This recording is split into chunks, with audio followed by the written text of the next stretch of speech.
तो आज हमारी जो चर्चा होने जा रही है वो सीसेट की क्लास मोहम्मद अब कयामत के दिन के बाद लगेगी। इथिक्स में लौट आओ, कयामत के दिन तक इंतजार करो, सीसेट आएगा यूनिट 03 और इसमें हम पढ़ रहे हैं एप्टीट्यूड और एप्टीट्यूड के बाद इंटीग्रिटी, यानी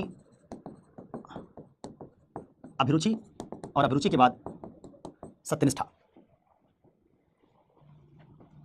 और सत्यनिष्ठा से आज बातचीत शुरू करेंगे जिसका गंभीर संकट विद्यार्थियों में है।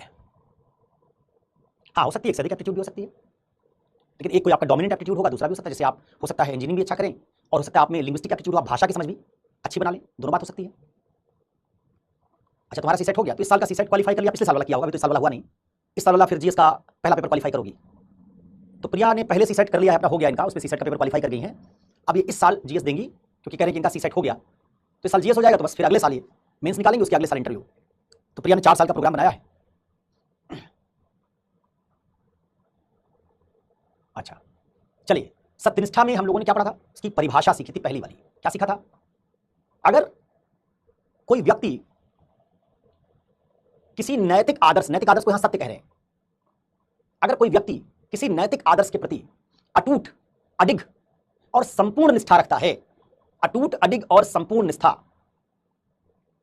तो ऐसी निष्ठा जो किसी नैतिक आदर्श के प्रति है, जो न टूटेगी, न विचलित होगी और न आधी अधूरी है, वही निष्ठा सत्यनिष्ठा है। समझाने के लिए आपको बताया था कि अगर आप किसी रिश्ते में हैं और उस रिश्ते में एक ही आदमी के प्रति निष्ठावान हैं, कमिटेड हैं, रिलेशनशिप में कमिटेड हैं, उसके अलावा अपने मन में भी किसी के बारे में नहीं सोचते हैं, उसी के बारे में सोचते हैं, उसी के साथ घूमते हैं, उसी से बात करते हैं, उसी से आगे शादी ब्याह करेंगे, तो आप सत्यनिष्ठ हैं। लेकिन अगर आप घूमते एक के साथ हैं और मन में कोई दूसरा है, तो आपकी निष्ठा टूटी हुई है, आधी इधर आधी उधर। क्या कहा था? ये 2 नाव की सवारी है, 2 नाव की सवारी कर रहे हो तो तुम्हारी निष्ठा विभाजित है, ये संपूर्ण नहीं है। और सत्यनिष्ठा में हमारी निष्ठा संपूर्ण होनी चाहिए। ऐसा नहीं कि थोड़ी सी निष्ठा हिंदुज्म और इस्लाम में भी और थोड़ी सी संविधान में भी, कभी संविधान की तरफ भाग जाते हैं, कभी इस्लाम और हिंदुज्म की तरफ भाग जाते हैं। ऐसे काम नहीं चलेगा। इस्लाम और हिंदुज्म की तरफ वहीं जाएंगे जहां वो हमारे संविधान के साथ संगत है, नहीं संगत होगा तो इस्लाम और हिंदुज्म को छोड़ देंगे, तब आप सत्यनिष्ठ हैं। लेकिन आप जा रहे हैं सिविल सेवा में और टकराव हुआ इस्लाम या हिंदुज्म का संविधान के साथ, और आप इस्लाम और हिंदुज्म को पकड़ के चिपक गए, तो आप सत्यनिष्ठ नहीं हैं। कभी कभी आप संविधान की सवारी करना चाहते हैं, कभी कभी आप इस्लाम और हिंदुज्म पर सवार होना चाहते हैं, तो आप सत्यनिष्ठ नहीं हैं। ठीक है, इसी बात को पिछली क्लास में आपको समझाया था। अक्सर ऐसा होता है कि हम ऐसे संपूर्ण निष्ठा के बजाय विभाजित निष्ठा रखते हैं। हम संस्कृति के प्रति निष्ठावान होना चाहते हैं, संविधान के प्रति होना चाहते हैं, जाति के प्रति होना चाहते हैं, धर्म के प्रति होना चाहते हैं, जबकि कई बार ये निष्ठाएं आपस में विरोधाभासी हैं। जैसे 2 लोगों के साथ घूम रहे हो तो दोनों से तो शादी नहीं करोगे ना, शादी तो एक से करनी पड़ेगी। घूम 2 के साथ रहे हो तो निष्ठा परस्पर विरोधाभासी है। समझाइए? ठीक वैसे मौलवी पुरोहित ही बनना हो तो ठीक है, फिर उसी की तरफ निष्ठा लगाओ। लेकिन संविधान से शादी करनी है तो मौलवी पुरोहित के साथ क्यों फ्लर्ट कर रहे हो? मौलवी पुरोहित से फ्लर्ट करो तो फिर सिविल सेवा छोड़ दो, और सिविल सेवा से फ्लर्ट कर रहे हो तो मौलवी पुरोहित को किनारे लगाओ। दोनों बात साथ साथ नहीं चल सकती। वहीं चल सकती है जहां आप मौलवी पुरोहित को बता दीजिए कि देखिए मौलाना जी, देखिए पंडित जी, आपके साथ हमारा याराना वहीं तक है जहां तक संविधान के दायरे में आप हैं। संविधान के दायरे के आप बाहर गए, हमारा आपका याराना खत्म। संविधान के दायरे के अंदर हम आपकी बात मानेंगे, नहीं तो नहीं मानेंगे, तब आप सत्यनिष्ठ हैं। तो सत्यनिष्ठा का एक मायने आपको पढ़ाया था, इसको कहते हैं संपूर्ण निष्ठा। अडिग का मतलब हमारा नुकसान भी हो रहा हो तब भी डिगेंगे नहीं, हटेंगे नहीं, विचलित नहीं होंगे। ठीक है, इस तरह की निष्ठा अगर आप में है तो आप सत्यनिष्ठ है। ठीक है, अब आइए जरा ये सत्यनिष्ठा के और मायनों पर चर्चा करें और समझें कि इसके कुछ और मायने क्या है। पानी गिरने की आवाज जो आपको सुनाई दे रही है, वो पानी गिरने की आवाज नहीं है, वो एसी चलने की आवाज है भाई। बहुत जोरदार तरीके से चल रहा है, इसका टेम्परेचर मुझे बढ़ाना पड़ेगा, नहीं तो इतनी गर्मी में मुझे कोट वोट पहन के सर्दी लग जाएगी। हाँ, ठीक हो गया। चांदी बिखेरती हुई आ गई हैं। चलिए तो जरा सत्यनिष्ठा के और मायनों पर बात कर लें।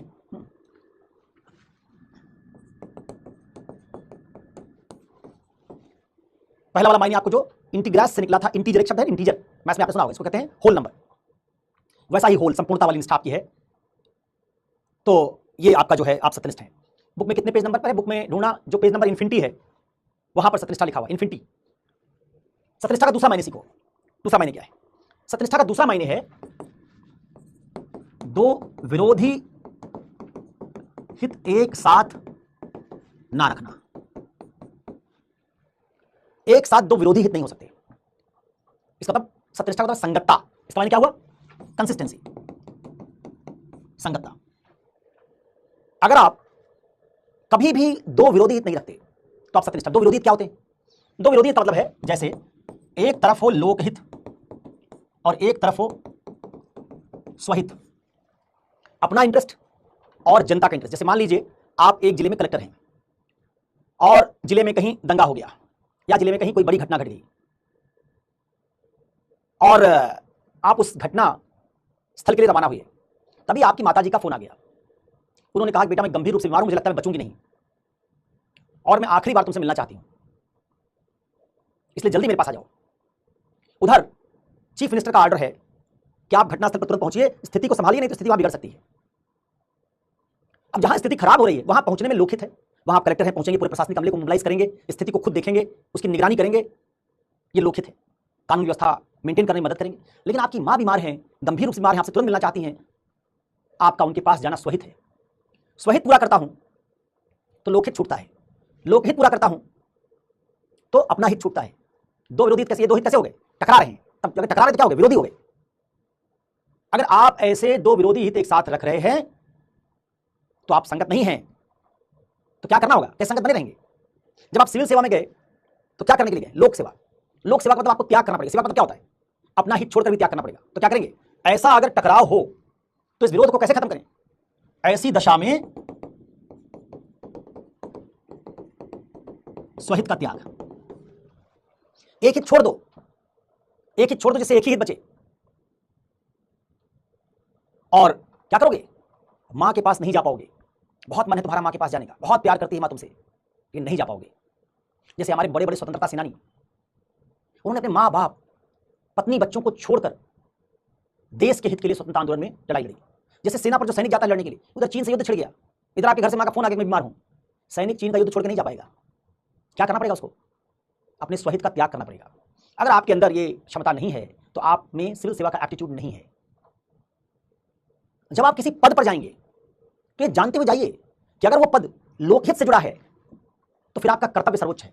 आपने पुरानी कोई हिंदी फिल्म देखी होगी, उस हिंदी फिल्म में एक इंस्पेक्टर का, ईमानदार इंस्पेक्टर का, एक डाकू से, एक चोर से, स्मगलर से, किसी माफिया से मुकाबला हो जाता है, भिड़ंत हो जाती है।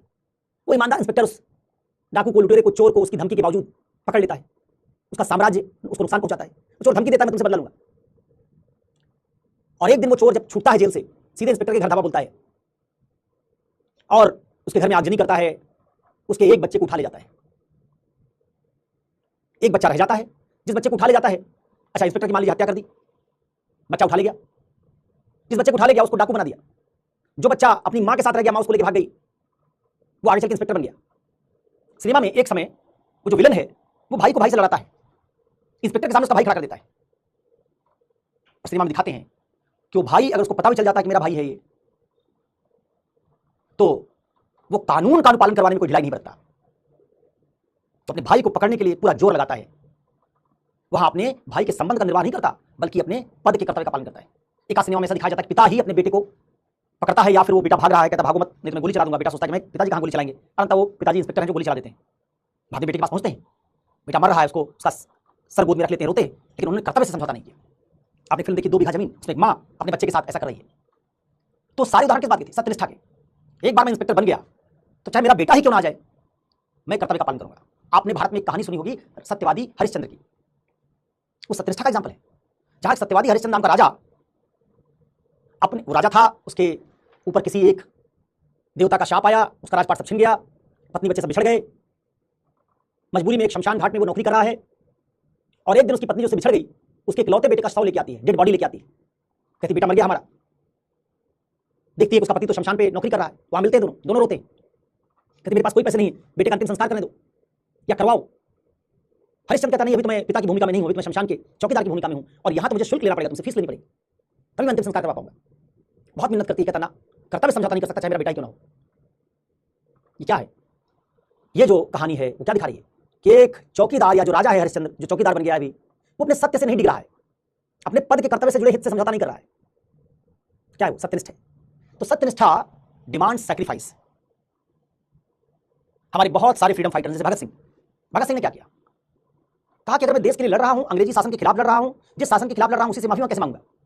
उनके पिताजी ने कहा कि हम चिट्ठी लिखेंगे अंग्रेजी सरकार को, तो माफी मांग लो, जैसे छूट जाओगे। कहा ना, उपनिवेशवादी साम्राज्यवादी अंग्रेजों से माफी नहीं मांगूंगा, फांसी पर चढ़ जाऊंगा, मंजूर है।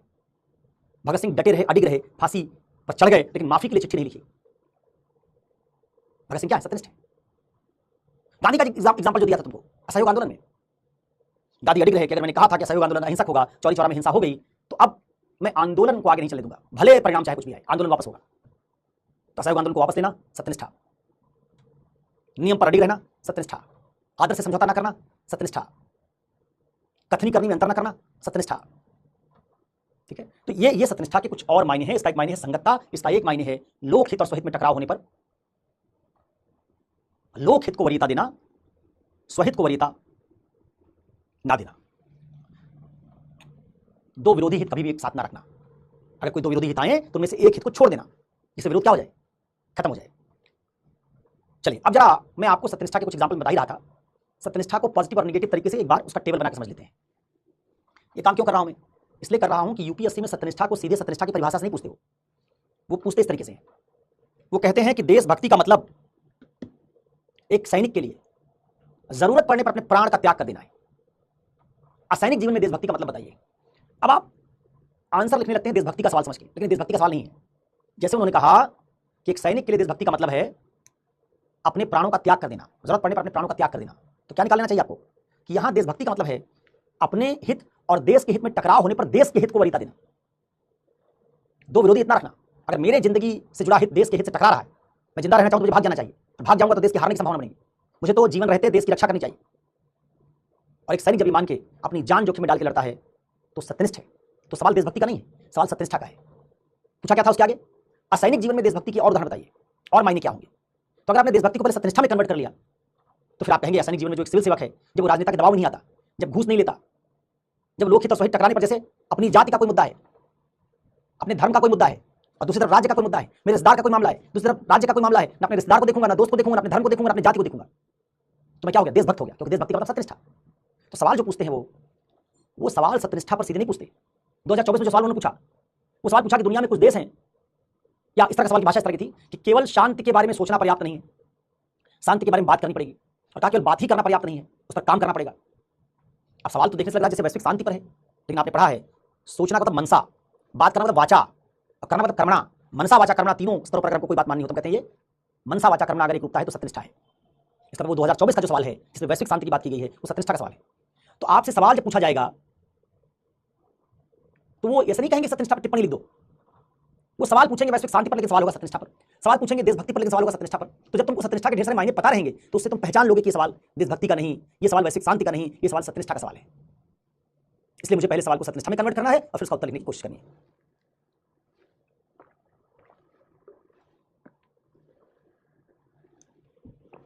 नहीं, हित अपना बहुत जरूरी होता है। अब आप ये बताइए, अगर संजीवनी जी कह रहे हैं कि बहुत जरूरी होता है, कैसा सैनिक चाहती हो? चीन और पाकिस्तान से युद्ध हो तो भाग आए कि लड़े?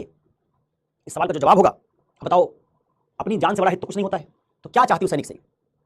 संजीवनी जवाब देंगी, क्या चाहती हो?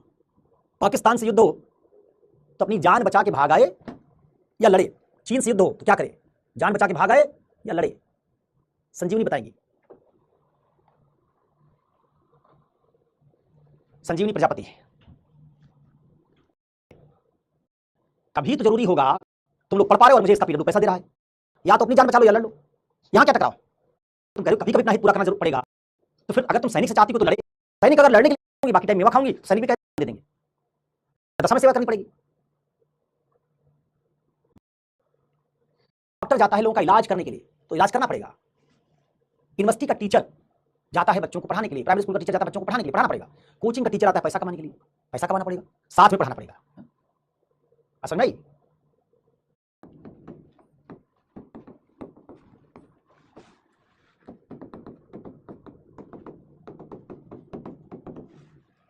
ये दो चार इसलिए बना रहा हूं जिससे आप सवाल को समझ पाए। अरे भाई, जिससे तिरंगा सबको नसीब नहीं होता वैसे देश की सेवा आईएएस बन के भी कहां सबको नसीब होती? तो बस आईएएस बनने के बाद भी मन लगा के काम करना पड़ेगा। पैसा कमाने का काम कोचिंग वाले टीचर्स पर छोड़ दो, हम लोग पैसा कमा लेंगे। ये मजाक की बात है, लेकिन देश में शिक्षा अब धीरे धीरे व्यवसाय तो बन ही रहा है, और बड़े बड़े शिक्षक लोकहित और स्वहित में टकराव होने पर स्वहित चुन रहे हैं। ठीक है, देखो क्या है। पहला मायने तुमने देखा किसी आदर्श या सत्य के प्रति अडिग रहना। दूसरा मायने देखा किसी आदर्श के प्रति मनसा वाचा कर्मणा से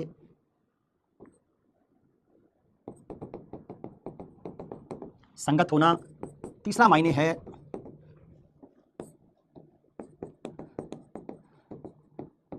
नैतिक आदर्श के संदर्भ में समझौते से इनकार करना। चौथा मायने है लोकहित के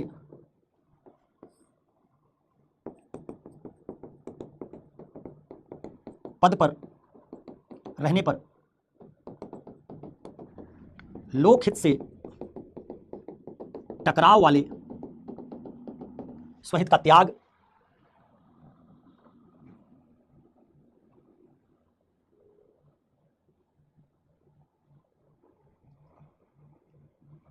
किसी आदर्श या सत्य के प्रति अडिग रहना, किसी आदर्श के प्रति मनसा वाचा कर्मणा से संगत होना, नैतिक आदर्श के संदर्भ में समझौते से इनकार करना, लोकहित के पद पर रहने पर लोकहित से टकराव वाले स्वहित का त्याग।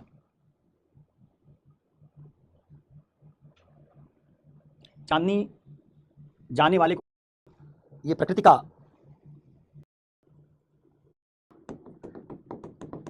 दो विरोधी आदर्श के प्रति निष्ठा, दूसरा विभाजित निष्ठा, तीसरा अवसरवादिता,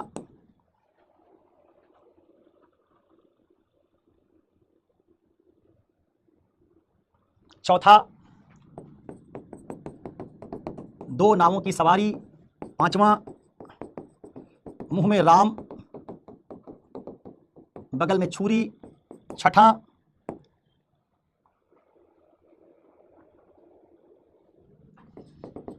लोकहित के बजाय स्वहित पर बल, सातवां भाई भतीजावाद,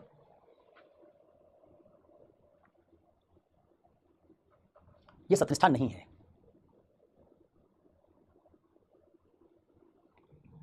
इसी को मुंह में राम बगल में छुरी को क्या कहेंगे? कथनी करनी में अंतर,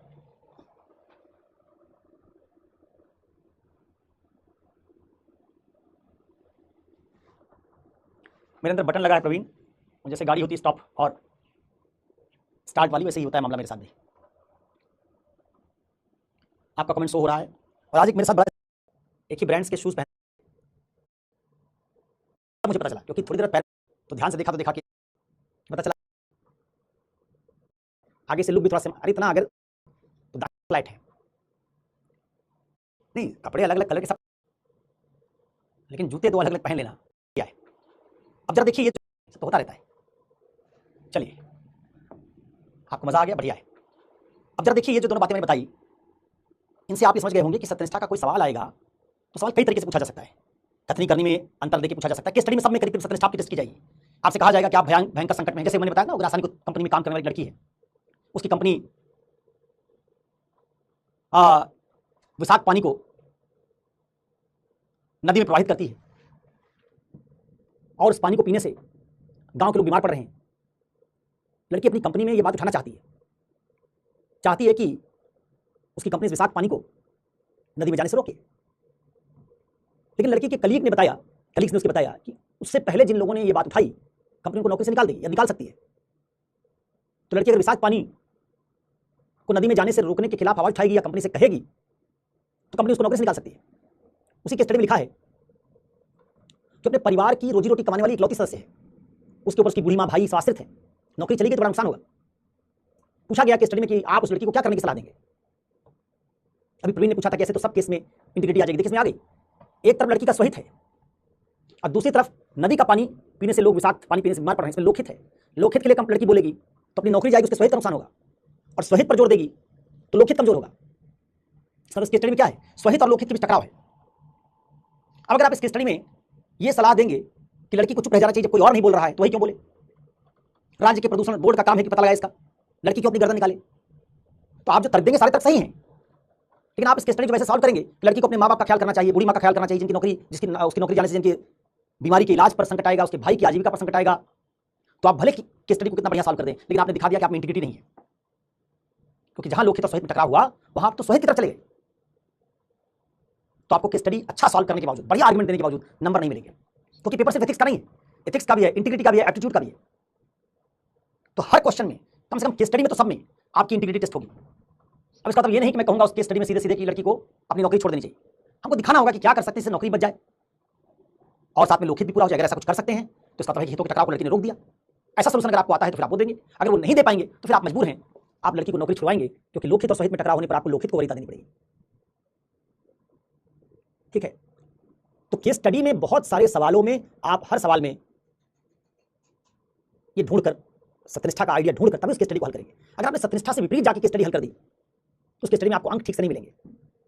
चलिए, हंस के नहीं पढ़ा रहा हूं भाई, कष्ट में हूं, हंस के कैसे पढ़ाऊंगा आज? हंस दिया होगा तुमको लगा होगा, लेकिन कष्ट में हूं। कैसे? वो देखा ना मुन्ना भाई वाला सिनेमा, उसमें जो डॉक्टर है नाराज होता था, बहुत हंसता था। मुन्ना भाई में है वो, जो अस्थाना डीन था उस सिनेमा में, क्या आईजी अस्थाना क्या नाम था उसका। वैसे ही दोनों जूतों में असंतुलन होने की दशा में दर्द को छुपाने के लिए हंसी का सहारा। एक है ना गाना कि जब दर्द हंस से गुजर जाता है तो दवा बन जाता है। तो अभी हंसना जो है वो रिलीव कर रहा है। चलिए अब आइए जरा देखिए सत्यनिष्ठा के प्रकार और उसके कुछ उदाहरण।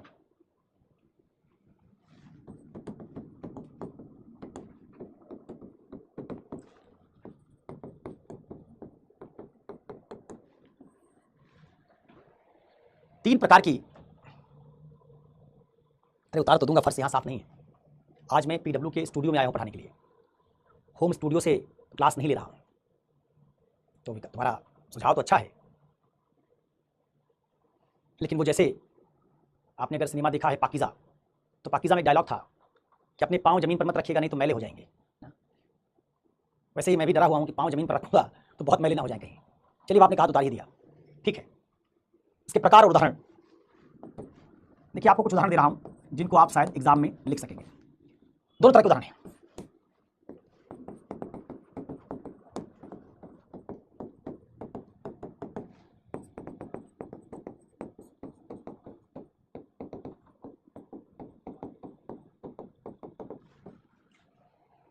सुनिए उदाहरण।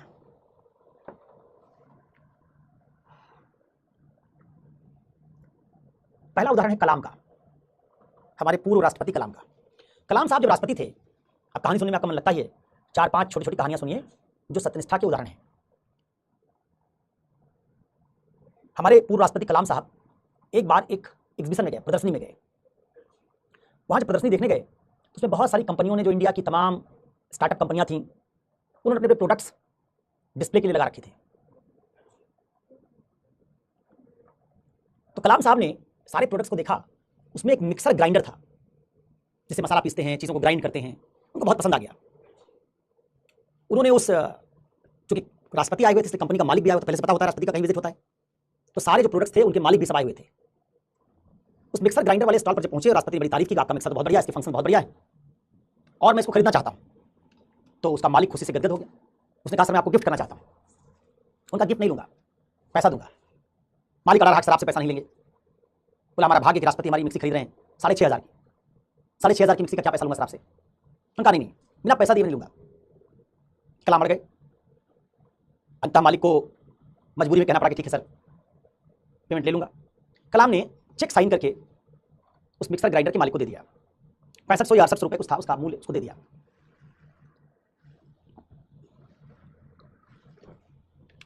और पैसा देने के बाद, चेक देने के बाद उन्होंने मिक्सर ले लिया। करीब 20 दिन बाद उस मिक्सर ग्राइंडर के मालिक के पास राष्ट्रपति भवन से फोन गया, राष्ट्रपति सचिवालय से फोन गया। फोन करने वाले ने कहा कि मैं राष्ट्रपति का पर्सनल सेक्रेटरी बोल रहा हूं, राष्ट्रपति महोदय ने आपको चेक दिया था, वो पैसा अभी बैंक से डेबिट नहीं हुआ, लगता है आपने चेक लगाया नहीं है। मालिक ने कहा कि हाँ हमने चेक तो नहीं लगाया, उल्टा हमने तो उस चेक को फ्रेम करवा के अपने कंपनी में लगा दिया है कि कलाम साहब ने हमको चेक दिया था, हमने उसको लगा दिया। सेक्रेटरी ने कहा कि कलाम साहब ने डब्बा आपका खोला नहीं अभी मिक्सर का, कहा जब तक पैसा अकाउंट से कट नहीं जाएगा तब तक यूज नहीं करेंगे। कहा इसलिए आप चेक लगाइए, नहीं तो आपका मिक्सर वापस कुरियर से भिजवा दिया जाएगा। मरता क्या ना करता, उसने उस चेक की फोटो खिंचवाई, फोटो खींच के उसको फ्रेम करवा के अपनी कंपनी में लगाया और चेक बैंक में लगाया। जब पैसा कट गया तब कलाम साहब ने इधर मिक्सर का डब्बा खोला। क्या दिखाता है ये दिखाता है कि लोक हित के किसी पद पर रहते हुए वो अपने पद के कारण प्राप्त हुई शक्तियों का जरा भी दुरुपयोग नहीं कर रहे हैं, अडिग है। मिक्सर आप राष्ट्रपति होने के नाते मुझे गिफ्ट देना चाहते हैं, मैं राष्ट्रपति होने के नाते कोई गिफ्ट नहीं ले सकता। मैंने वो मिक्सर व्यक्ति होने के नाते खरीदा है और व्यक्ति होने के नाते मैं उसका मूल्य चुकाऊंगा, तभी मैं आपके मिक्सर का इस्तेमाल करूंगा। ये कलाम की सत्यनिष्ठा का उदाहरण जहां उन्होंने समझौता नहीं किया। नहीं तो कोई बहुत बार बार जिद करता है तो आदमी सोचता है चलो यार 6,000 साढ़े 6,000 का मामला है, कौन इतना इशू बनाया इसको, ठीक है हमने अपनी तरफ से पैसा ऑफर किया, नहीं लिया उसने तो कोई बात नहीं। कलाम ने ये नहीं किया। और आज ही एक खबर आई, इसमें सत्यनिष्ठा की एक बात और दिखाई देती है। आज अखबार में एक न्यूज पढ़ी, और हालांकि बहुत सत्यनिष्ठा सीधे जुड़ा हुआ मामला तो नहीं, लेकिन फिर उससे कुछ जुड़ता हुआ मामला है। आज मैंने एक न्यूज पढ़ी कि 2014 बैच की एक आईएफएस अधिकारी निधि तिवारी को सबसे कम उम्र में 2014 को 10 साल की नौकरी हुई आईएएस में, आईएफएस अधिकारी है इंडियन फॉरेन सर्विसेज की, उनको प्रधानमंत्री की निजी सचिव बनाया गया। बनारस की रहने वाली है, उनको निजी सचिव बनाया गया प्रधानमंत्री का। इतनी कम उम्र में प्रधानमंत्री का कोई निजी सचिव नहीं बनाया आज तक। तो क्या सत्यनिष्ठा की क्या बात हो रही है, उदाहरण मैंने क्यों दिया आपको। निधि तिवारी मेरे स्टूडेंट हैं, मैंने पढ़ाया उनको, और इनको इंटरव्यू में one of the highest marks आए थे। इनको एक बीमारी है, उसको राइटर्स क्रैम्प कहते हैं, राइटर्स क्रैम्प। जब अपनी परीक्षा दे रही थी ये, तो ये कोई पेपर पूरा नहीं लिख पाती थी। इनका जूलॉजी ऑप्शनल था, जीव विज्ञान, उसमें चित्र तो बनाना होता है। तो जो पहला टेप इन्होंने अपना दिया, उसमें राइटर्स क्रैम्प होता है कि 1.5 घंटे बाद आपका हाथ फ्रीज हो जाता है, काम ही करना बंद कर देता है। जब पेपर दिया इन्होंने, जीएस के पेपर के बाद ऑप्शनल का पेपर होता है, जीएस में सब हो चुका था। ऑप्शनल के पेपर में जब मामला आया तो पता चला इनके हाथ ने काम करना बंद कर दिया और वो पेपर छूट गया पूरा, सेलेक्ट नहीं हो पाई। अगले साल फिर उन्होंने अटेम्प्ट लिया, रोज इंजेक्शन लगवा के परीक्षा में बैठी। तो मेरी हर दिन बात होती थी, बहुत क्लोज स्टूडेंट रही मेरी, और मेरी बहुत फेवरेट स्टूडेंट्स में से एक है, बहुत ब्राइट। तो उसमें रोज इंजेक्शन लगवा के दिया और उसके बावजूद कोई पेपर पूरा नहीं कर पा रही थी, लेकिन हिम्मत नहीं हारी, अडिग निष्ठा बनी रही कि हम करेंगे। और इससे भी रोचक बात क्या पता है, बहुत कम उम्र में उन्होंने शादी कर ली। जब ये आईएएस की परीक्षा दे रही थी तो राइटर्स क्रैम्प था, और मेरे ख्याल है कि उस समय इनकी उम्र 23 साल रही होगी। बच्ची की मां भी थी, इनके पति डॉक्टर हैं, बच्चे की केयर करती थी, उसके साथ तैयारी भी, उसके साथ राइटर्स क्रैम्प्स को संभालना, डटे रहना।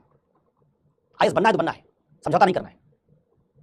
पर अपने इस अडिग जिजीविसा से, राइटर्स क्रैम्प जैसी बीमारी से लड़ते हुए, आधा अधूरा पेपर करते हुए भी ये 96वीं रैंक पर सेलेक्ट हुई, 96 रैंक पर सेलेक्ट हुई।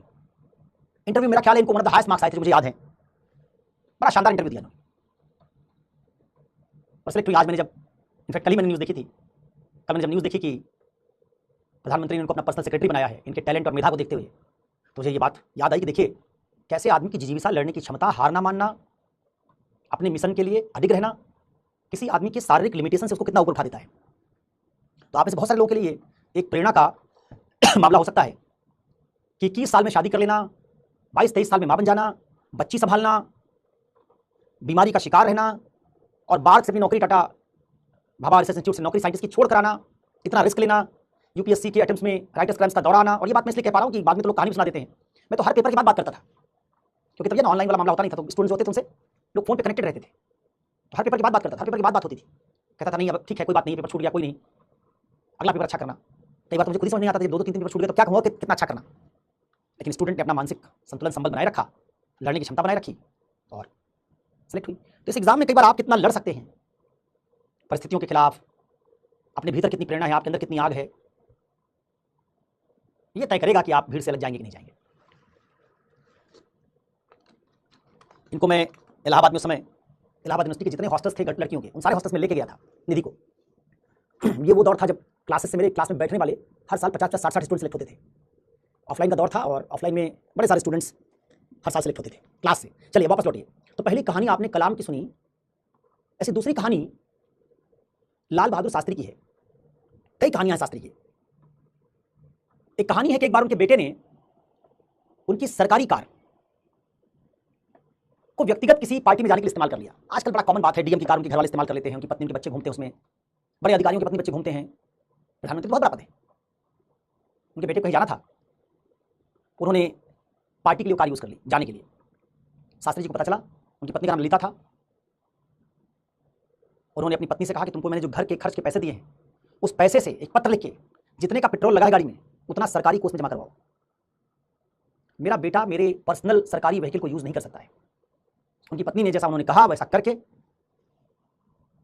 सरकार में पैसा जमा कराने की पेशकश की। जब वो जेल में थे शास्त्री जी, तो उनकी बेटी की तबीयत खराब होने की सूचना आई। स्वतंत्रता सेनानी थे, देश अभी आजाद नहीं हुआ था, जेल में बंद थे, बेटी बीमार हुई गंभीर रूप से। उन्होंने पैरोल के लिए अप्लाई किया, मुझे जाने दिया जाए बेटी को देखने के लिए। 3 या 4 दिन की उनको छुट्टी मिली जेल से। रास्ते में थे तभी उनकी बेटी का डेथ हो गई। पहुंचे वहां तो डेथ हो चुकी थी। अब लोगों ने कहा कि आप डेथ हो गई, सूचित कर दीजिए जेल अधिकारियों को और थोड़े लंबे वक्त के लिए रुक जाइए, अंतिम संस्कार करके जाइए। बजाय इसके, मतलब सारा क्रियाक्रम, अंतिम संस्कार नहीं, बाकी क्रियाक्रम सारा। शास्त्री अडिग रहे और उन्होंने कहा जितने दिन का मुझे पैरोल मिला है उसी के भीतर सारे कर्मकांड निपटाऊंगा और वापस जाऊंगा। अपनी बेटी की मृत्यु हो जाने पर भी उन्होंने अतिरिक्त लाभ की मांग नहीं की, जितना नियमता पैरोल मिल रहा था उतने के भीतर वापस जेल लौट गए। तो ऐसे ना स्वतंत्रता आंदोलन में बहुत सारी कहानियां हैं, जिसमें हमारे बहुत सारे हीरोज ने अपने व्यक्तिगत हितों को कई बार इस तरीके से छोड़ दिया। इसके विपरीत उदाहरण भी है, जिसे रजत गुप्ता का उदाहरण है। रजत गुप्ता भारतीय मूल के पहले ऐसे व्यक्ति थे जो किसी अमेरिकी कंपनी के सीईओ बने थे। रजत गुप्ता पत्रकार नहीं, कई बार आप रजत गुप्ता पत्रकार को समझ लेते हैं। रजत गुप्ता गोल्डमैन सैक्स में सीईओ बने थे, पहले भारतीय थे जो किसी अमेरिकी कंपनी में सीईओ बने थे। और उनका एक दोस्त था आईआईटी का, राजरत्नम, वो एक प्रतिस्पर्धी कंपनी का सीईओ था। रजत गुप्ता ने अपने आईआईटी वाले दोस्त के साथ गोल्डमैन सैक्स की बोर्ड मीटिंग में हुई कुछ जानकारी साझा कर दी, जिसका फायदा उठाकर राजरत्नम ने गोल्डमैन सैक्स की स्ट्रेटजी को काउंटर किया और लाभ कमा लिया। ये बात लीक हो गई। इसको कहते हैं इनसाइडर ट्रेडिंग। इनसाइडर ट्रेडिंग, आप एक कंपनी में हो और उस कंपनी में रहते हो उसकी प्रतिस्पर्धी कंपनी को फायदा पहुंचा रहे हो। रजत गुप्ता की बात लीक हो गई, पकड़े गए और उनको जेल भेज दिया गया। बहुत बड़े पत्रकार, ये इसका उल्लंघन है, सत्यनिष्ठा के विपरीत उदाहरण है, जहां आप एक कंपनी के सीईओ हो और उसकी प्रतिस्पर्धी कंपनी को फायदा पहुंचा रहे हो। इसको इनसाइडर ट्रेडिंग कहते हैं। ऐसे प्लेजरिज्म का मामला है जो फरीद जकारिया के खिलाफ बना। फरीद जकारिया सीएनएन पर, टाइम्स के लिए, बहुत सारे अमेरिकी मीडिया हाउसेस के लिए काम करने वाले बहुत बड़े पत्रकार हैं। अमेरिका के सबसे बड़े पत्रकारों में से एक है। एक बार उन्होंने एक आर्टिकल लिखा, उस आर्टिकल में इन्होंने एक आदमी के आर्टिकल को चुरा लिया बिना उसको क्रेडिट दिए। अमेरिका में गंभीर अपराध माना जाता है। उस आदमी को पता चल गया कि मेरा आर्टिकल चुराया है, उसने सू किया, जांच हुई, फरीद जकारिया ने एडमिट कर लिया कि उन्होंने उस आदमी के आर्टिकल से बहुत सारी बातें चुराई थी। उनको सीएनएन ने सस्पेंड कर दिया, टाइम्स से सस्पेंड कर दिया। प्लेजरिज्म है, चोरी है। अपने व्यक्तिगत हित के लिए क्या कर रहे हैं? पत्रकारिता की संस्था से जुड़े हितों और मूल्यों को नुकसान पहुंचा रहे हैं। जब आप एक पत्रकार हैं तो पत्रकारिता के तौर पर क्या है? पत्रकारिता के आदर्श आपके सर्वोच्च आदर्श होने चाहिए, उनसे आप समझौता नहीं करेंगे। आप सिविल सेवा में जाएंगे तो सिविल सेवा के आदर्श आपके लिए सत्यनिष्ठा में सबसे बड़े आदर्श बन जाएंगे। सेना में जाएंगे, सेना के आदर्श सबसे बड़े बन जाएंगे। पत्रकारिता में जाएंगे, पत्रकारिता के आदर्श सबसे बड़े बन जाएंगे। अगर आप उन आदर्शों से समझौता करते हैं, उनको अपने फायदे के लिए तोड़ते हैं, तो आप सत्यनिष्ठ नहीं है। फरीद जकारिया ने पत्रकारिता के आदर्शों को अपने फायदे के लिए तोड़ दिया। एक क्रिकेट का कैप्टन हैंसी क्रोनिए था, साउथ अफ्रीका के सबसे सफलतम कैप्टन में से एक। उसने साउथ अफ्रीका की टीम कंपोजिशन, पिच के बारे में जानकारी, कुछ गोपनीय जानकारी बुकीज के साथ साझा की और उनसे पैसा ले लिया, पकड़ा गया। अपने सबसे स्टार कैप्टन को साउथ अफ्रीका की टीम ने सैक कर दिया, बर्खास्त कर दिया। क्योंकि जब आप देश के लिए खेल रहे हो तो आप व्यक्तिगत लाभ के लिए काम नहीं कर सकते। ठीक है, ऐसे एक मामला आया जिसमें ऑस्ट्रेलिया के 3 खिलाड़ी साउथ अफ्रीका में बॉल टेम्परिंग कर रहे थे, गेंद की कंडीशन को आर्टिफिशियली चेंज करने की कोशिश कर रहे थे। उनका सबसे बड़ा बल्लेबाज स्टीवन स्मिथ अपने कैरियर के पीक पर था, डेविड वार्नर फंसे उसमें। आप जब खेल रहे हो तो खेल के तौर पर, खेल के नियम आपके लिए सर्वोच्च आदर्श है, आप उसे समझौता नहीं कर सकते। लेकिन इन दोनों ने मैच जीतने के लिए नियम तोड़े, चीटिंग करने की कोशिश की। ये सत्यनिष्ठा का उल्लंघन है। भारत में रामलिंगम राजू सत्यम कंप्यूटर्स नाम की कंपनी का ओनर था, मतलब ओनर क्या, प्रमोटर था। अपनी ही कंपनी के शेयरों के मूल्य को कृत्रिम रूप से बढ़ाया, चार्टर्ड अकाउंटेंट्स के साथ मिलकर अपने शेयर ऊंचे मूल्य पर बेचे और उससे निकाल के पैसा दूसरी कंपनी में डाल दिया जिसमें उसका शेयर ज्यादा था, और उससे उसकी कंपनी धराशायी हो गई। जिस कंपनी में काम कर रहे हो उसी को नुकसान पहुंचा रहे हो, कंपनी के हित के बजाय अपने हित को तरजीह दे रहे हो। ये सारे उदाहरण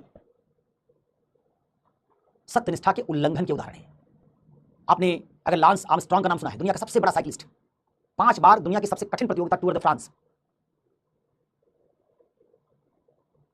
जीता इसने, लेकिन 5वीं बार शक्तिवर्धक दवाओं के टेस्ट में फेल हो गया। पाया गया कि इसने कृत्रिम शक्तिवर्धक दवाओं का इस्तेमाल करके प्रतियोगिता जीती। तो इससे बाकी सारे जितने पहले के भी अवार्ड थे सब ले लिए गए, क्योंकि आपने फिर से खेल के हित के सामने अपने व्यक्तिगत हित को, ट्रॉफी जीतने को ज्यादा महत्व दिया। रूस की टीम के बारे में सुना होगा, उसको ओलंपिक में पार्टिसिपेट नहीं करने दिया गया क्योंकि रूस के बहुत सारे एथलीट डोपिंग में पकड़े गए या शक्तिवर्धक दवाओं का इस्तेमाल करते पकड़े गए। पूरे देश को ओलंपिक कमेटी ने बैन कर दिया। सत्यनिष्ठा के खिलाफ उदाहरण है। राजनीति में जाओगे, बहुत सारे उदाहरण मिलेंगे तुमको, जहां एक परिवार का हित पार्टी के हित से बड़ा हो गया है। परिवार पार्टी पे कब्जा करके बैठा है, पार्टी कमजोर भी हो रही है तो भी अपने हित के कारण पार्टी के अच्छे नेताओं को आगे नहीं आने दे रहा है। सत्यनिष्ठा का विपरीत उदाहरण है। अगर आप एक पार्टी में हैं तो पार्टी का हित सर्वोच्च है, लेकिन आप तो पार्टी को अपनी परिवार की पार्टी की तरह ट्रीट कर रहे हैं। आप पार्टी में लर्न कर रहे हैं 10 साल तक, सत्ता का केंद्र किसी और को बना के भी सारी सत्ता असल में आपने अपने इर्द गिर्द समेट रखी है। आप सत्यनिष्ठ नहीं है। पनामा पेपर्स का, पनामा लीक्स का नाम आपने सुना होगा। उससे बहुत सारे राष्ट्राध्यक्षों पर आरोप लगा कि वो किसी देश के प्रधानमंत्री या राष्ट्रपति रहते हुए उन्होंने ऑफशोर कंपनियों में दुनिया के किसी देश में अपने बेटे बेटियों के नाम से निवेश करवाया था। किसी कंपनी ने उनके बेटे बेटी को अपना निदेशक, डायरेक्टर, प्रमोटर बना लिया। बदले में उस प्रधानमंत्री ने अपने देश में क्या किया, उस कंपनी को फायदा पहुंचा दिया। उसको कहते हैं क्विड प्रो को, तो हमको फायदा पहुंचाओ, हम तुमको पद का दुरुपयोग। सत्यनिष्ठा का विपरीत उदाहरण है। तो जजेस के ऊपर ऐसे आरोप लगते हैं, राजनीतिज्ञों के ऊपर ऐसे आरोप लगे, ये सब सत्यनिष्ठा के प्रतिकूल उदाहरण है। ठीक है, तो आप अगर ये सारे उदाहरण समझ गए तो उसके दो तरह के उदाहरण हैं। एक तरफ शास्त्री हैं, राजा हरिश्चंद्र है, गांधी हैं, भगत सिंह हैं, टी.एन. शेषन हैं, बहुत सारे ऐसे लोग हैं जिन्होंने अलग अलग तरीके से मूल्यों से समझौता नहीं किया, व्यक्तिगत हित को त्याग दिया। और दूसरी तरफ ऐसे व्यवसायी हैं, खिलाड़ी हैं, पत्रकार हैं, जजेस हैं, पॉलिटिशियन हैं, जिन्होंने व्यक्तिगत लाभ के लिए उस संस्था के हित को या लोक हित को त्याग दिया। ठीक है, अब देखिए सत्यनिष्ठा 3 तरह की होती है, 3 इसके महत्वपूर्ण प्रकार हैं। उदाहरण मैंने लिखे नहीं, लेकिन आपको ऐसे उदाहरण दिए, अब इनसे अपनी किताब से आप इनको और डेवलप कीजिएगा। ये उदाहरण सिर्फ इसलिए दिए कि आप समझ पाएं सत्यनिष्ठा का दायरा बहुत व्यापक है। खिलाड़ी भी सत्यनिष्ठ होता है, पत्रकार भी होगा, टीचर भी होगा, रिसर्च स्कॉलर भी होगा। आप पीएचडी कर रहे हैं, अपनी पीएचडी में किसी जगह से आपने सब कुछ छाप लिया और थीसिस जमा कर दी, आपकी थीसिस नहीं, आपने नकल की है, तो आप सत्यनिष्ठ नहीं है।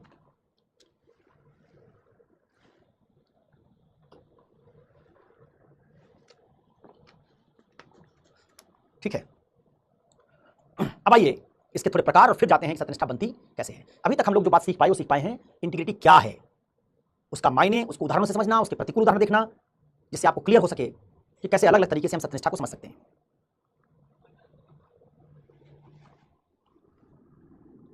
अगला है सत्यनिष्ठा के प्रकार। एक कहानी है तुलसीदास की। कहते हैं कि तुलसीदास अपनी पत्नी के प्रेम में इतना पागल थे। कहानी है, तुलसीदास एक बहुत बड़े कवि हैं, रामचरितमानस नाम की महाकाव्य की रचना की उन्होंने, इस पर राम की कहानी है। कहते हैं तुलसीदास अपनी पत्नी रत्नावली से इतना प्रेम करते थे कि उसके बिना रह नहीं पाते थे। उनकी पत्नी रत्नावली एक बार अपने मायके गई, तुलसीदास से पत्नी का वियोग सहन नहीं हो रहा था, 2-4 दिन भी बिना पत्नी के नहीं रह पा रहे थे। तो पीछे पीछे जमुना नदी पार करके वो रात में रत्नावली के घर पहुंच गए।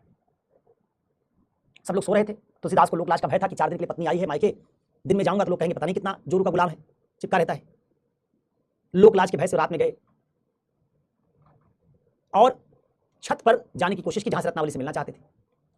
कहानी है कि उन्होंने छत पर चढ़ते समय एक जगह सांप था, उसको रस्सी समझ के पकड़ने की कोशिश की। ऊपर तक पहुंचे तो रत्नावली ने देखा, बड़ा फटकारा उनको। रत्नावली कहा मेरे लिए भी शर्मिंदगी की बात है, मेरे घर वाले जग जाएंगे, इस तरह से कोई प्रेमी भी नहीं आता है प्रेमिका से मिलने रात में। नदी पार करके फंती और इतने तुम व्याकुल हो गए। बड़ा फटकारा, कहा कि एक स्त्री में इतना तुम्हारी आसक्ति है, अगर इतनी आसक्ति तुम राम में दिखाते तो तुम्हारी जिंदगी सफल हो जाती। तुलसीदास के आत्मसम्मान को बहुत ठेस पहुंची। लौटे और उसके बाद फिर राम कथा को लेकर उन्होंने अपने जीवन का मिशन बना लिया और फिर राम के पीछे पूरा जीवन समर्पित कर दिया, सत्यनिष्ठ हो गए और रामचरितमानस की रचना कर दी। तो वैसे ही आपके लिए भी, आप जब यूपीएससी की क्लास कर रहे होते हैं तो आपका एक ही लक्ष्य होना चाहिए, मैं सुंदर हूं, कोई और सुंदर है। जितनी आसक्ति मुझ में लगा रहे हो उतनी आसक्ति यूपीएससी में लगाओ। तुम्हारे लिए यूपीएससी राम है, यूपीएससी अल्लाह है, यूपीएससी अभी कुछ दिन के लिए जब तक विद्यार्थी हो यही बाइबल, कुरान और गीता है। तो जो ये कसीदे पढ़ते रहते हो कि अच्छा लग रहा हूं, सुंदर हूं, कुछ नहीं होगा इससे। यूपीएससी सुंदर लगेगा जब इथिक्स सुंदर लगेगा और इथिक्स से तुम्हारा प्रेम होगा।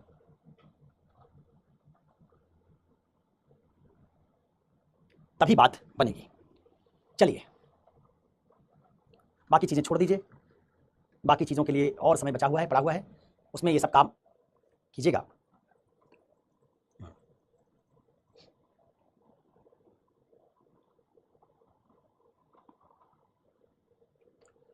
ठीक है, अब जरा सत्यनिष्ठा के 3 प्रकार होते हैं, सुन लो ऐसे। कहा था एक है इंटेलेक्चुअल इंटीग्रिटी, एक है प्रोफेशनल इंटीग्रिटी और एक है मॉरल इंटीग्रिटी। कौन हो साहिब आलम भाई, कहां से आए हो?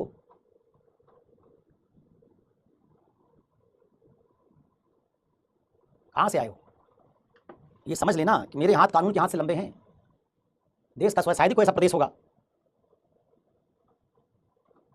जहां जजेस, ब्यूरोक्रेट्स, पुलिस वाले मुझे ना जानते हो। क्लास कर लो ढंग से यार, ऐसा क्यों कर रहे हो? क्लास में मन नहीं लगता तो क्लास छोड़ के जाओ। क्लास में बकवास मत करो। हिमांशी, क्लास पे फोकस करो।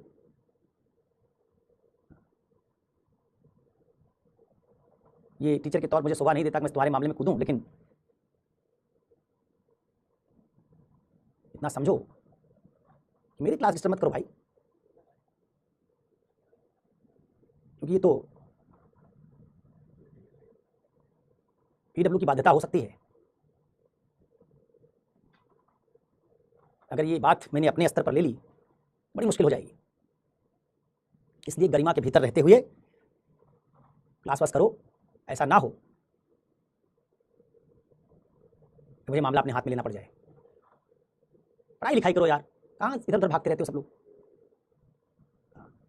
चलिए, 3 तरह की इंटीग्रिटी के बारे में बात कर रहा था मैं। अब आप चैट मत करिए।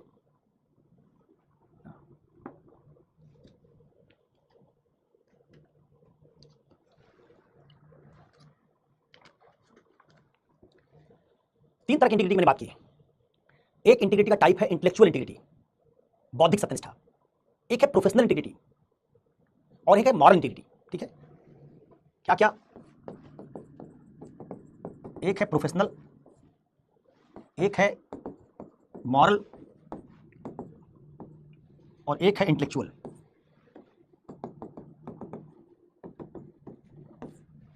ठीक, इसी मॉरल में हम लोग पर्सनल इंटीग्रिटी को भी रख सकते हैं। एग्जाम्पल बनाना नहीं होता प्रतिमा, ढूंढना होता है। एग्जाम्पल जो मैंने दिए सैंपल हैं कि आप फ्रीडम फाइटर से एग्जाम्पल ढूंढ सकते हैं, खिलाड़ियों से ढूंढ सकते हैं, पत्रकार से ढूंढ सकते हैं, आप मीडिया से ढूंढ सकते हैं, आप पॉलिटिशियन से ढूंढ सकते हैं। तो ये सब उदाहरण का रेंज बताने के लिए दिया।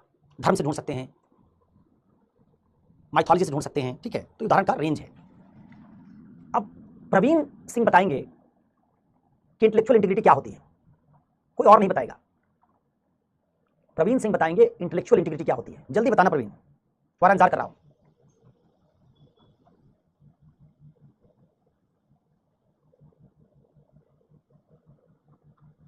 बताओ भाई।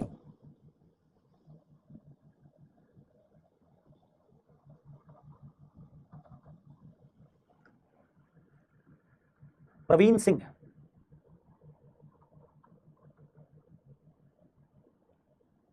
यार 4 तरह तो तुमने बता दिया, और इंटीग्रिटी इन पब्लिक लाइफ को तुम इंटेलेक्चुअल इंटीग्रिटी कह रहे हो। तो बात तो नहीं बनेगी दोस्त कि तुमको 3 नहीं है 4 है ये पता है और तुम मुझे करेक्ट कर रहे हो। तो इंटेलेक्चुअल इंटीग्रिटी का सही मायने बताओ।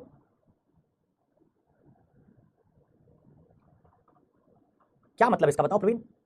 सोच में सुसंगत और सच्चा होना क्या मतलब है? बता दिया प्रतिमा, मैंने बताया कि तुमको जो एग्जांपल मैंने बताया वो एग्जांपल के टाइप हैं। क्या फ्रीडम स्ट्रगल में तुम और किसी को नहीं पाओगे जिसने अपने व्यक्तिगत हित को देश हित के सामने छोड़ दिया हो? कथनी करनी में एक ही रहना कुमकुम, ये तो सामान्य उदाहरण है। कोई एक उदाहरण मुझे बताइए प्रवीण जिसमें आप इंटेलेक्चुअल इंटीग्रिटी किसी व्यक्ति में दिखा सकते हैं। ये तो सब एक जैसी बात कर, तुमने कहीं से छाप लिया। क्योंकि ऐसा नहीं हो सकता कि भानु प्रताप सिंह, प्रवीण और एक और कोई स्टूडेंट थे, उनके तीनों के दिमाग में यही सेंटेंस आया, सच में सुसंगत होना इंटेलेक्चुअल इंटीग्रिटी। तीनों लोगों ने एक ही बात लिखी, इसका तो छाप लिया कहीं से आपने।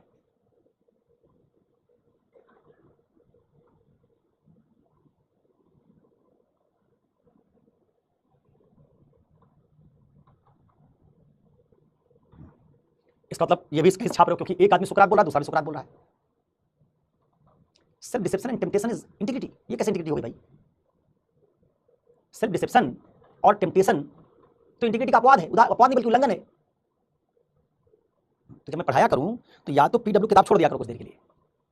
हाँ मैं पूछूं तो बताओ, नहीं तो पढ़ के बैठे रहो। देखो, इंटेलेक्चुअल इंटीग्रिटी का मतलब होता है जिन बौद्धिकता के मानकों का तुम किसी संदर्भ में इस्तेमाल करते हो, उन्हीं बौद्धिकता के मानकों का दूसरे संदर्भ में इस्तेमाल करो। आप संदर्भ बदलने पर, पहचान बदलने पर, अवसर बदलने पर बौद्धिक मानकों को चेंज नहीं कर सकते। ठीक है, एक लाइन में आपकी किताब में लिख दिया गया सोच में सच्चा होना, लेकिन उससे क्या पता चला आपको? अब मैं समझा रहा हूं, देखो उसका मतलब। जैसे प्रोफेसर जगदीश भगवती और अमर्त्य सेन के बीच एक बहस हुई। उसमें जगदीश भगवती ने अमर्त्य सेन पर इंटेलेक्चुअल इंटीग्रिटी के उल्लंघन का आरोप लगाया। प्रोफेसर जगदीश भगवती ने कहा कि अमर्त्य सेन में इंटेलेक्चुअल इंटीग्रिटी का अभाव है।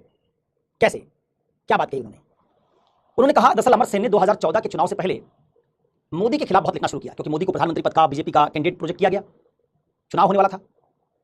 अमर्त्य सेन ने इसके खिलाफ बहुत लिखा और मोदी के गुजरात मॉडल के खिलाफ काफी लिखा और कहा कि मॉडल ठीक नहीं, उसकी जगह केरला मॉडल ज्यादा ठीक है। जगदीश भगवती ने उनको इसी बात पर घेरा। जगदीश भगवती ने कहा कि अमर्त्य सेन ने अपनी बहुत सारी किताबों में बांग्लादेश और चीन की बड़ी तारीफ की है कि कैसे उन्होंने गरीबी दूर की, श्रीलंका की तारीफ की है कि कैसे उन्होंने कल्याणकारी योजनाओं को चला के पर कैपिटा इनकम बढ़ा दी। कहा जब सेन ये सब कहते हैं तो जिन देशों का सेन ने उदाहरण लिया वो सारे देश तानाशाही मुल्क हैं। बांग्लादेश में असली लोकतंत्र नहीं, चुनाव में वहां तानाशाही रहती है, जो पार्टी सत्ता में आती है, खालिदा जिया और शेख हसीना की जो पार्टियां आती थी वो तानाशाही स्टाइल में सरकार चलाती थी, कंप्लीट पावर उनके पास होता था। चीन आप सब जानते हैं कि तानाशाही मुल्क है। श्रीलंका में भी एलटीटीई को जब क्रश किया गया तमिल टाइगर्स को, तो जिस राष्ट्रपति ने ऐसा किया, राजपक्षे ने, उनके ऊपर जीनोसाइड के, नरसंहार और जाति संहार के आरोप लगे, युद्ध अपराध के आरोप लगे, वो भी तानाशाह थे, उनके सारे परिवार को उन्होंने महत्वपूर्ण पदों पर भर दिया था। तो जगदीश भगवती ने कहा कि अमर्त्य सेन को जब श्रीलंका में तानाशाही नहीं दिखी, बांग्लादेश में तानाशाही नहीं दिखी, चीन में तानाशाही नहीं दिखी और उसकी तारीफ में कसीदे पढ़ रहे हैं, और कहा जब भारत का मामला आता है तो उनको लोकतंत्र याद आ जाता है, तब वो केरल मॉडल की तरफ जाते हैं, तब अपना वो यार्डस्टिक छोड़ देते हैं कि जिन मानकों पर आप बांग्लादेश श्रीलंका की बात कर रहे हैं उन्हीं मानकों पर गुजरात की बात क्यों नहीं एक्सेप्ट कर रहे हैं, फिर गुजरात में आप लोकतंत्र की बात क्यों कर रहे हैं। तो उन्होंने दावा किया कि सेन में इंटेलेक्चुअल इंटीग्रिटी का अभाव है। भारत के बारे में इनके प्रतिमान अलग हो जाते हैं, भाजपा के बारे में इनके प्रतिमान अलग हो जाते हैं, और चीन, बांग्लादेश और श्रीलंका के बारे में बात करते हैं इनके प्रतिमान अलग हो जाते हैं। हालांकि सेन ने इसका जवाब दिया, लेकिन उनका आरोप था जगदीश भगवती का कि आप जिन मुल्कों की बात कर रहे हैं उन मुल्कों में विदेशी निवेश से वहां का उत्थान हुआ है, सरकार ने भूमि अधिग्रहण के कानून आसान बना दिए, लोगों की संपत्ति को आसानी से लेके निवेश करवा रही, विदेशी निवेशकों को बुला रही। चाइना में तो कम समय ऐसा ही, श्रीलंका में भी ऐसा हुआ है। और भारत में जब ऐसा होता है, इंडस्ट्रियलाइजेशन होता है जैसे चीन में हो रहा है, तो आप कहते हैं कि गरीब आदमी की क्षति हो रही, हमको पहले न्याय करना चाहिए, पहले साफ पानी पहुंचाओ, पहले इंडस्ट्री मत लगाओ। तो ये जो आइडिया था इस पर आरोप लगा इंटेलेक्चुअल इंटीग्रिटी के उल्लंघन का। तो इंटेलेक्चुअल इंटीग्रिटी क्या है? आप अगर एक आधार पर चीन के बारे में, एक आधार पर बांग्लादेश के बारे में, एक आधार पर श्रीलंका के बारे में कह रहे हैं कि वो मुल्क अच्छा कर रहे हैं, और जबकि उन मुल्कों में लोकतंत्र नहीं है, तो फिर आप भारत के बारे में बात करते समय उससे इतर आधार नहीं ले सकते। या तो फिर आप शुरू से कहिए कि बांग्लादेश में चाहे कितनी ग्रोथ क्यों ना हो रही हो, चीन में कितनी ग्रोथ क्यों नहीं हो रही हो, वो लोकतंत्र का उल्लंघन कर रहे हैं, इसलिए उनकी ग्रोथ को हम नहीं सही मानेंगे। तब आप भारत के बारे में भी ये बात कहने के हकदार हैं कि भारत में अगर लोकतंत्र कमजोर होगा तो चाहे भारत कितनी ग्रोथ क्यों ना कर ले, चाहे गुजरात को चमका क्यों ना दे कोई मुख्यमंत्री, हम उनके मॉडल को स्वीकार नहीं होंगे। तो जब आप संगतता रखते हैं अपने प्रतिमानों में संगतता, बौद्धिक प्रतिमानों में संगतता, जो बौद्धिक प्रतिमान मैंने एक आदमी के लिए इस्तेमाल किया वही बौद्धिक प्रतिमान दूसरे आदमी के लिए इस्तेमाल करूंगा, जो एक राज्य के लिए इस्तेमाल किया वही दूसरे राज्य के बारे में करूंगा, जो एक जगह किया वही दूसरी जगह करूंगा, तब हम कहते हैं इंटेलेक्चुअल इंटीग्रिटी है। तो इंटेलेक्चुअल इंटीग्रिटी वाला आदमी अपने बौद्धिक विचारों को व्यक्तियों, राज्यों, परिस्थितियों के बदलने पर बदल नहीं देता, बल्कि उन पर अड़िग रहता है। जैसा अब इसका उदाहरण दे दिया मैंने, अपवाद वाला सेन का जो उदाहरण बताया, इसके पक्ष का उदाहरण क्या हो, जैसे अंबेडकर में इंटेलेक्चुअल इंटीग्रिटी है इस स्तर पर जहां उन्होंने जात पात तोड़क मंडल के लिए भाषण जब लिखा, जिसके चीफ गेस्ट के तौर पर उनको इनवाइट किया गया था, और बाद में जब उन्होंने भाषण अपना भेजा कि वाला भाषण में दूंगा, तो उसके आयोजक मंडल ने कहा कि आपका भाषण बहुत विस्फोटक है, इसमें से कुछ बातें हटा दीजिए, तो बड़ा संकट आ जाएगा। अंबेडकर ने उसकी एक भी लाइन बदलने से इनकार कर दिया, कहा जो भाषण यही रहेगा, एक भी शब्द नहीं हटाऊंगा, चाहे आप मुझे भाषण देने दें चाहे ना देने दें। अंबेडकर अपने बौद्धिक विचारों पर क्या रहे, अड़िग रहे। तो हम कहेंगे अंबेडकर में इंटेलेक्चुअल इंटीग्रिटी है। ठीक है, तो इंटेलेक्चुअल इंटीग्रिटी का मायने हो गया। अब प्रोफेशनल इंटीग्रिटी का मायने क्या होता है? प्रोफेशनल इंटीग्रिटी बड़ी आसान है। आप किसी प्रोफेशन में हैं तो उस प्रोफेशन के साथ कोई कर्तव्य जुड़ा हुआ है, उस कर्तव्य का कड़ाई से पालन करना, चाहे मेरा व्यक्तिगत हित मुझे छोड़ना ही क्यों ना पड़ जाए। प्रोफेशन से जुड़े हित को ज्यादा तरजीह दूंगा, ज्यादा वरीयता दूंगा, अपने हित को उसके सामने नहीं रखूंगा। अगर मैं ऐसा करता हूं तो प्रोफेशनल इंटीग्रिटी। प्रोफेशनल इंटीग्रिटी मतलब किसी संस्था के आचार संहिता का कड़ाई से पालन करना, किसी संस्था के लिए काम करते समय उसकी प्रोफेशनल एथिक्स को कभी वायलेट ना करना, किसी संस्था के लिए काम करते समय उस संस्था के हितों और अपने हितों में टकराव होने पर संस्था के हितों को तरजीह देना, ये प्रोफेशनल इंटीग्रिटी है। और मॉरल और पर्सनल एक जैसी है।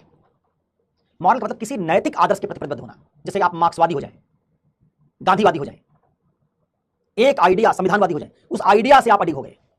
प्रोफेशनल में किसी संस्था के प्रति आपकी निष्ठा है, मॉरल में किसी मॉरल प्रतिमान के प्रति, किसी मॉरलिटी के प्रति आपकी निष्ठा है, किसी नैतिक सिद्धांत के प्रति आपकी निष्ठा है। जैसे आप गांधीवादी हो गए तो आप खादी पहन रहे हैं, गांधी की टोपी लगा रहे हैं, गांधी के बारे में बात कर रहे हैं, अहिंसक हैं, तो आपने गांधी के विचार को मनसा वाचा करना क्या किया, अपना लिया, तो आपने मॉरल इंटीग्रिटी आ गई। किसी नैतिक सिद्धांत या नैतिक विचारधारा के प्रति निष्ठावान हो जाएं तो मॉरल इंटीग्रिटी, किसी संगठन में अपने कर्तव्य के प्रति अडिग हो जाएं प्रोफेशनल इंटीग्रिटी, और बौद्धिक विचारों में कभी असंगतता पैदा ना होने दें, बौद्धिक प्रतिमान हमेशा कंसिस्टेंट रखें तो इंटेलेक्चुअल इंटीग्रिटी। इस तरह से इंटीग्रिटी मुख्यतः 3 तरीके की, ठीक है, ये 3 तरह की इंटीग्रिटी होती है। तो मैं इसका संक्षेप में लिख दे रहा हूं। इसका मतलब है बौद्धिक विचारों में संगतता,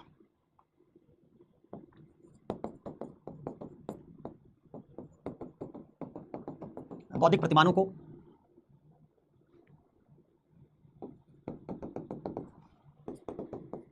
अलग अलग संदर्भ में अपनी सुविधा के अनुसार ना बदलना, इसे कहते हैं बौद्धिक आइडिया के प्रति सच्चा होना। सच्चा होने का मतलब बदलेंगे नहीं। मॉरल का मतलब है किसी नैतिक मूल्य या नैतिक सिद्धांत के प्रति अडिग रहना। और प्रोफेशनल का मतलब है संस्था के हित तथा संस्था के कर्तव्य का बिना किसी समझौते के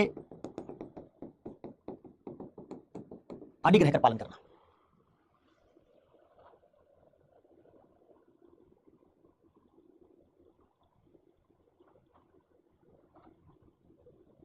संस्था के हित तथा संस्था के कर्तव्य का बिना किसी समझौते के अडिग रहकर पालन करना। अपने प्रोफेशन से जुड़े आदर्शों का हर हाल में पालन करना। जैसे डॉक्टर्स के लिए हिपोक्रेटिक ओथ होती है, अगर डॉक्टर्स अपने हिपोक्रेटिक ओथ का पालन करें, मंत्री अपने शपथ का पालन करें ना, जैसे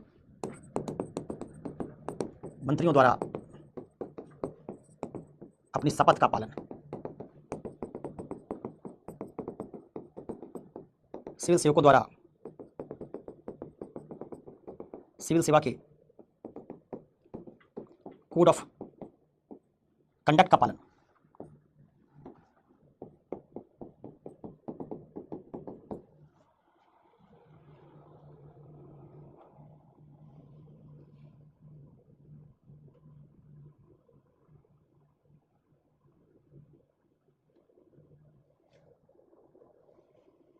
अगर कोई सिविल सेवक अपने कोड ऑफ कंडक्ट का पालन करता है, मंत्री अपनी शपथ का पालन करते हैं, डॉक्टर अपने संस्था के आदर्श का पालन करते हैं, तो उन्हें प्रोफेशनल इंटीग्रिटी है।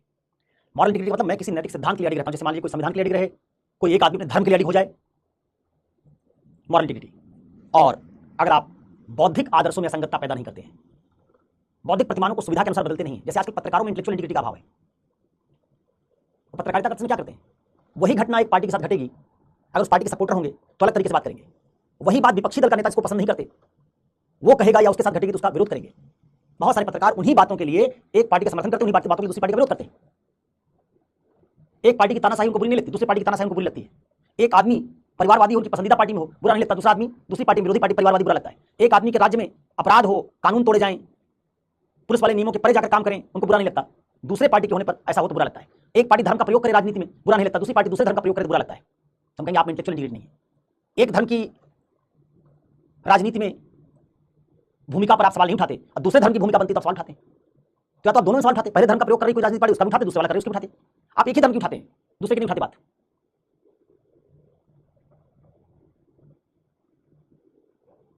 ठीक है, तो फिर हम कहेंगे कि आप में इंटेलेक्चुअल इंटीग्रिटी नहीं है। तो पत्रकारों में, टीचर्स में जो इंटीग्रिटी होनी चाहिए वो इंटेलेक्चुअल है, लेखकों में इंटेलेक्चुअल है, सिविल सेवकों में, डॉक्टर्स में प्रोफेशनल होनी चाहिए, एक आम इंसान में कई बार मॉरल होनी चाहिए। तो अलग अलग तरह की इंटीग्रिटी अलग अलग जगहों पर होनी चाहिए। चलिए, तो अब मुझे उम्मीद है कि आप इंटीग्रिटी का मायने, उसका टाइप, उसके उदाहरण से इस कॉन्सेप्ट को समझ गए होंगे। अब हम जा रहे हैं ये बात करने के लिए कि इंटीग्रिटी बनती कैसे है। ठीक है, इंटीग्रिटी बनती कैसे है, तो अगली बात है सत्यनिष्ठा का निर्माण। इंटीग्रिटी फॉर्मेशन कैसे होता है। चलिए, पापा कुमार बताएंगे कि इंटीग्रिटी कैसे बनती है। पीडब्ल्यू का सहारा लेके बता दीजिए। चलिए, जैसे बौद्धिक सत्यनिष्ठा पर, इंटेलेक्चुअल इंटीग्रिटी पर आपने तुरंत छाप दिया, वहां से वैसे बताइए। चलिए,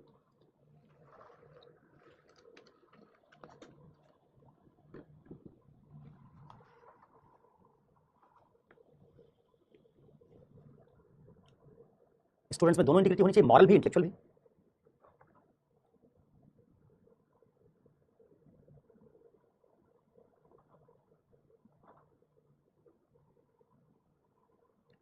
बताओ पापा कुमार, ये क्या जवाब हुआ मोहिनी? जवाब पता भी नहीं हो तब भी इतना कॉन्फिडेंस के साथ देते हो।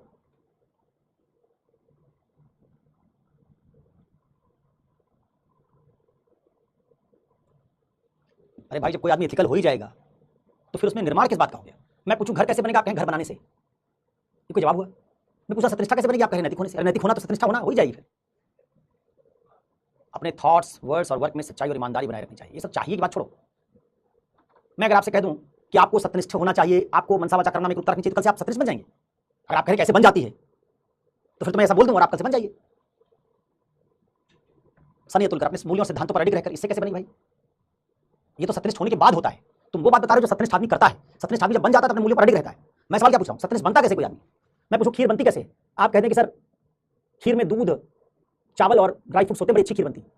तुम ये बता रहे हो खीर में होता क्या है, मैं पूछ रहा हूं खीर बनती कैसे?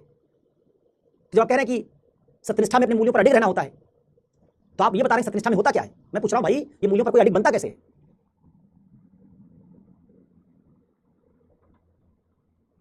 लोकहित भी आदमी तब करेगा, अंशिका मोदनवाल, जब पहले उसमें सत्यनिष्ठा बन जाएगी। ये सब लक्षण किसके हैं? सत्यनिष्ठ होने के। जब कोई सत्यनिष्ठ होता है तो अगर किसी पद पर है तो अपने स्वहित को लोकहित के लिए छोड़ देता है।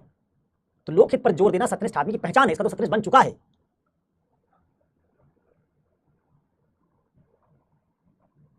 पापा कुमार का इंतजार कर रहा हूं भाई।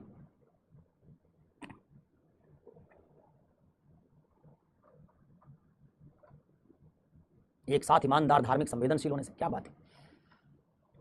किसका निरीक्षण करेंगे सूरज? किसी विचार के प्रति अटूट निष्ठा सत्यनिष्ठा होती है। मेरा सवाल यह है कि ऐसा आप करेंगे कैसे? अटूट निष्ठा बनाएंगे क्यों? हाँ, पापा कुमार का जवाब आया अभी। सर्व वस्तुनिष्ठा, सत्य, समर्पण, सहिष्णुता, निष्पक्षता से। ये सब सत्यनिष्ठा होने के बाद आने वाली चीजें हैं।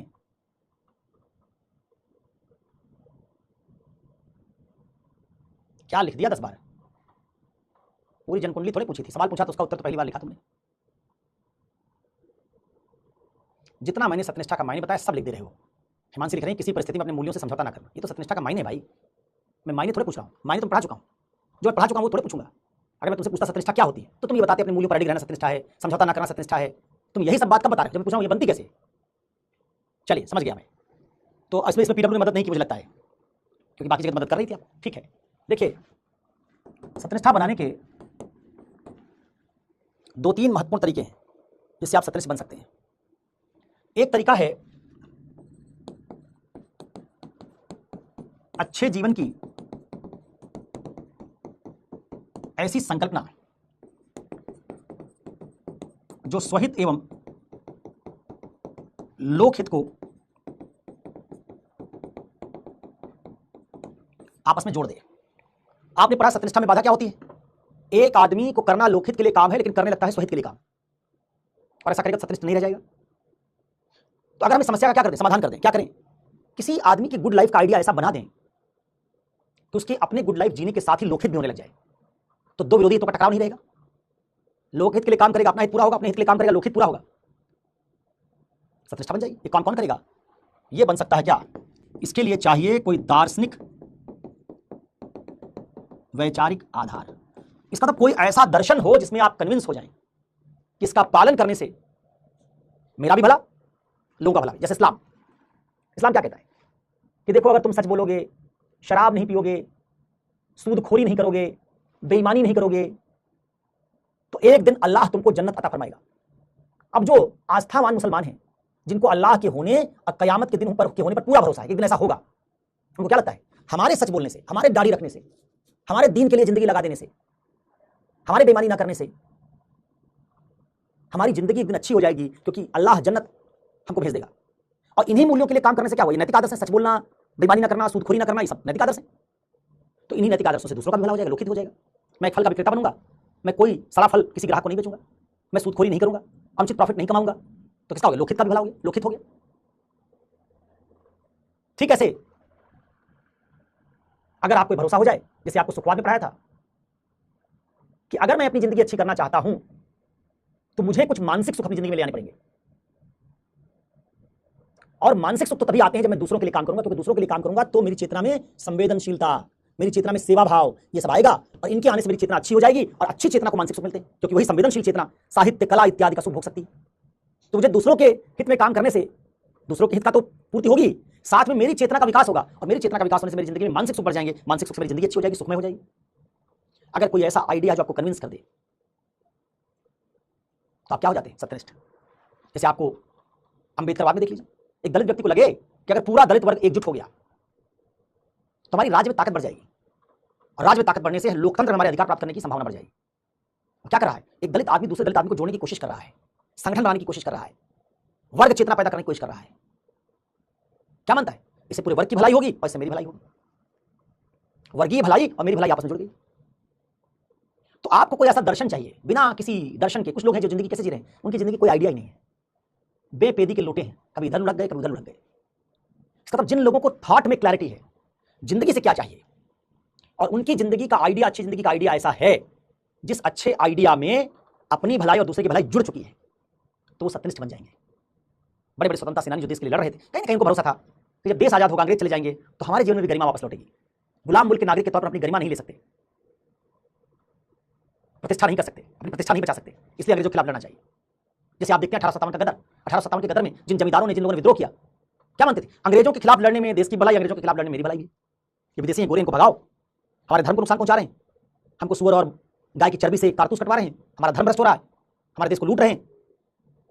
इसका मतलब एक साथ दो हित है, हमको नुकसान पहुंचा रहे हो, हमारे धर्म को नुकसान पहुंचा रहे हो, व्यक्तिगत हित नुकसान पहुंचा रहे हो, हमारे देश को लूट रहे हो, हमारा लोकहित नुकसान पहुंचा रहे हो, इससे तुम्हारे खिलाफ लड़ेंगे। तुम्हारे खिलाफ लड़ने में हमारे देश का भी हित है, हमारे धर्म का अपना भी हित है हमारा। तो कोई ऐसा आइडिया जो क्या कर दे, इन दोनों बातों को जोड़ दे। ये काम कौन करता है? ये काम करता है दर्शन।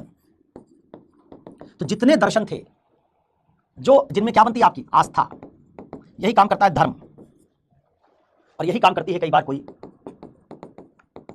विचारधारा। बहुत सारे दर्शन ऐसे, जैसे जैन दर्शन। जैन दर्शन कहेगा कि तुम अगर पंच महाव्रत पर चलोगे तो तुमको कैवल्य मिल जाएगा। पंच महाव्रत पर चलने का मतलब मूल्यों पर चलना। अब मूल्यों पर चलने से क्या होगा? मूल्यों पर चलने से नैतिक आदत से तुम चिपक के अडिग हो गए उस पर, और उससे तुमको भी कैवल्य मिल जाएगा ना। जैसे क्या है जैन में, पंच महाव्रत पर अटूट आस्था और साथ में से कैवल्य की प्राप्ति। कैवल्य की प्राप्ति में मेरा हित और जैन मत पर अटूट आस्था से पूरे जैन मत का हित। दोनों हित क्या हो गए? टकराव वाले ना हो कि आपस में जुड़ जाएंगे। ठीक ऐसे विचारधारा जैसे मार्क्सवाद। क्या समझा इसमें? मजदूर के तौर पर, किसान के तौर पर मेरा हित और इसमें पूरी दुनिया की भलाई। मार्क्सवाद ने क्या समझाया? इसी मार्क्सवादी दुनिया के बनने पर तुम्हारा हित है और इसी में दुनिया की भलाई भी है। तो आप जो हितों में टकराव है अगर उसको हटा दें, चाहे विचारधारा से हटा दें, चाहे धर्म से हटा दें, चाहे दर्शन से हटा दें, तो आप में सत्यनिष्ठा का विकास किया जा सकता है। लेकिन अगर आप ना तो किसी विचारधारा से कन्विंस हैं, ना किसी दर्शन में आपकी आस्था है, ना कोई धार्मिक सिद्धांत आपके लिए महत्वपूर्ण है, तो फिर आपका सत्यनिष्ठ बनना संभव नहीं है। तो एक आइडिया सत्यनिष्ठ बनने का किससे जुड़ता है? वैचारिक आइडिया, कि केवल वही आदमी सत्यनिष्ठ बन सकता है जो विचार में विरोधी बातों को समन्वित कर सकता हो, जो विचार में लोकहित और स्वहित को जोड़ सकता हो, जो विचार में दुनिया की भलाई और अपनी भलाई को जोड़ सकता है। यहां जहां लिखा है ना स्वहित लोकहित, वहीं ये भी लिख लो, दुनिया की भलाई